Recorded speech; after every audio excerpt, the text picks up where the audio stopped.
Narito ako ngayon sa Costco at kukuha kami ngayon ng isang magandang fire table.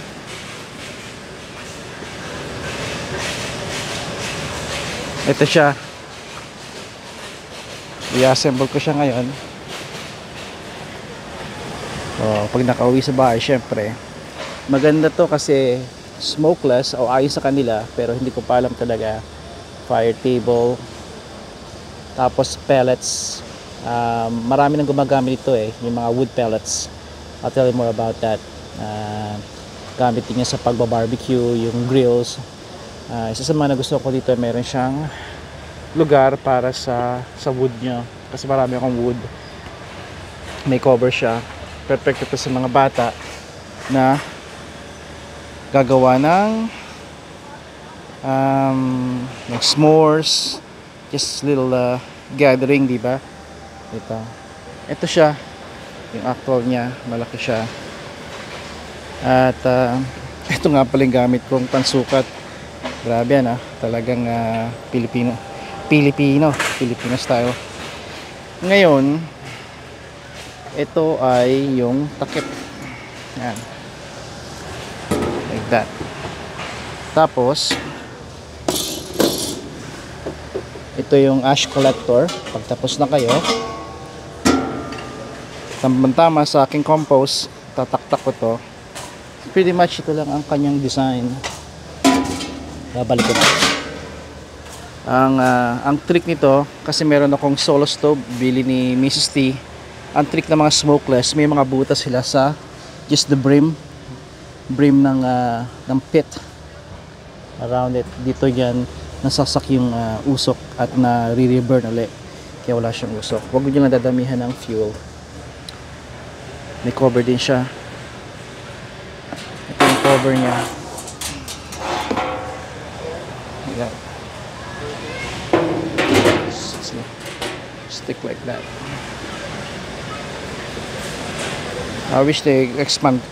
Nasusumat ko pa yung phone ko. Maganda ang idea. Hindi natin malalaman hanggang di natin gagamitin. It's like a big inside of a washing machine, no? That's a table.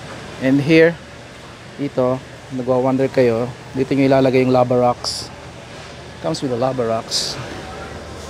Right there. Focus. Ayan, lava rocks. Nakakatulong yan sa init. Alright, let's go. Ako na magbubuhat nito. Piece of cake. Meron na akong cart. Alright, at itong pansukat ko, kasya sa aming Buick Encore. Yung haba naman should be no problem. Ito ang presyo nga pala niya. Yeah. That's the price. At ito, maybe next time, that's the price. Always look for BTUs. Ito wood chip din ito. This is walang nakalagay na rated BTUs dito. Ito yung rating kung gaano kainit, kasi depende sa fuel na ilalagay mo. Pero ito, it's rated 75,000 BTU. That's very good. Nasa winter, very good ito. Okay. Siyempre may mas less dyan. This is $350. Merong substantially little, yung price mas mababa. Ito yon, I forgot the price. In 200 something. Ito yon. Pero yung BTU niya ay only 46. This is still good. Ang range ng BTU nito ay kasing range ng BTU nitong table na gagawin namin. Yeah. Alright, hanggang dito na lang. At we'll continue more. Kunin ko na to.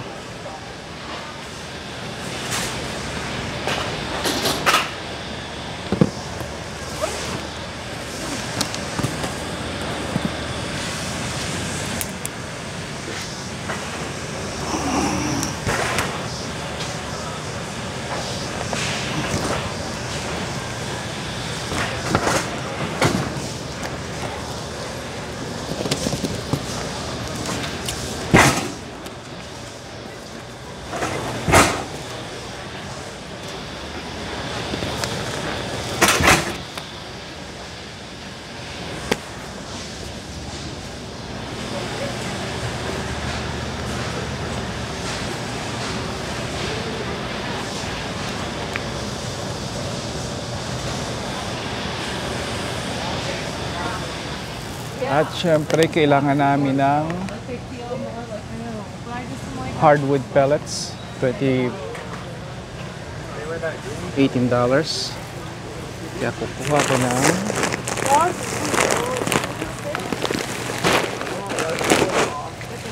isa. Dito ko ilalagay ang firewood table naming bago. Kaya subaybayan nyo. Sana mag-workout at malalaman natin. Sa ngayon, paalam muna. Nagkasya na sa aming sasakyan. Again, Halo smokeless fire table. Round ito, hindi rectangle or square. Ito yung mga wood pellets namin. It should last us for a while. Tapos fold down seat. Kaya importante, malaking bagay na fold down seat na itong sasakyan makuha ninyo, lalo pat SUV. At yan.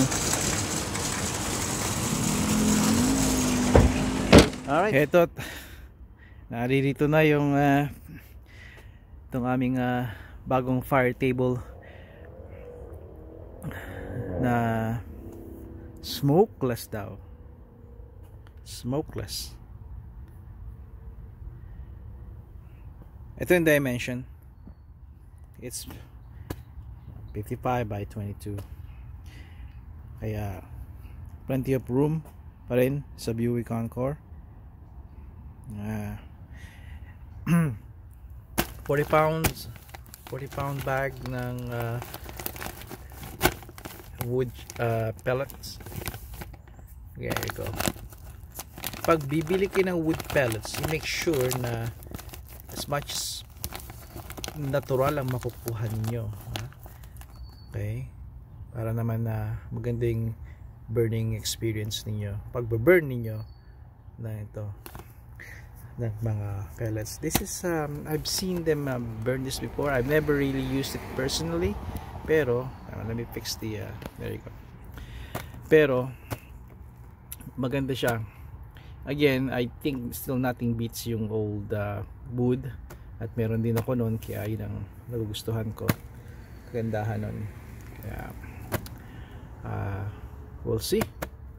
Pero napakaganda nito. It's not cheap. You've seen the price. It's not cheap. Pero if you could save some money, malaki ang pamilya ninyo, go find a good one, good size like this. It will accommodate a lot of members, family members, friends. At ayan nyo, we'll give another talagang review nito once na magamit ko ng maybe even a month, 2 months.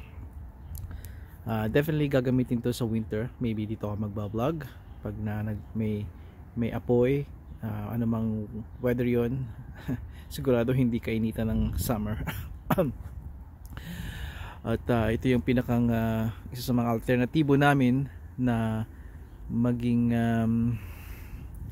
as close as nature, as close sa nature as possible, dahil hindi lagi kami nakakapag-camp. And this will create a lot of memories. Pasensya na kayo. Kumain ako mahilig ako sa mangga, and dalawang kinain ko mangga at parang na-stocks yung balahibo sa aking lalamunan. Pinipigilan ko yung para akong uubong, ewan ko, sinusundot yung lalamunan ko. Alright, I'm not sure kung i-upload ko to ngayon, pero definitely ngayong gabi mag-assemble ako. Baka separate video din ko, hindi nyo ito makita. At again, hindi lang ito ang sagot. Kung gusto nyo na merong apoy, kung meron kayong maliit na little campfire na allow sa inyong town. Alam ko dyan sa ating mga kaibigan ko sa further east, further north, further west, lalo na sa mga hindi ka syudadan na lugar, hindi to kahigpitan. Pero dito sa amin sa Kalakhan, Toronto, mahigpit sila dito. Sa katunayan ay may mga ang campfire, especially bonfire, hindi allow yun dito. At kung gusto mong kumuha ng ng permiso. Kailangan may permiso ka sa city, sa town, at ma-obtain mo yun sa fire department din. Sila mag-assess lahat. Kailangan malayo lahat sa mga struktura, at least 50 feet. Napakalayo noon. Mga bahay dito ay hindi ganun kalalaki ang side yard or backyard, 50 feet, although that's possible. Pero syempre may bakod ka pa, may ibang struktura tulad ng shed, kaya hindi madali. We can get away with this kasi you can tell na parang itong barbecue grill lang ito. Alright, so may mga, sabihin na natin mga loophole sa ganun, pero still you have to be careful. At kung isasara ko itong video para sabihin na always check your local town sa mga ganito na mga intention ninyo. At kung at laging tandaan, kahit allow ito sa batas ninyo, lagi mag-ingat kasi ang apoy hindi biro yan, di ba? Alright, ganito lang, tapusin ko na muna. At marami pa akong gagawin. Napakarami kong gustong video pero hindi ko kayang video lahat, kaya nakatuklas ako minsan ng pagpo-post ng photo lang dun sa aking page. Kaya check the community sa page, sa community, that's just for my record. Pero you can, kung hindi nagsho-show sa inyo feed, at and I don't blame you kasi it's just picture. Check it out. Even that pagpo-post ng picture, I couldn't even keep up. Kaibigan, padayon.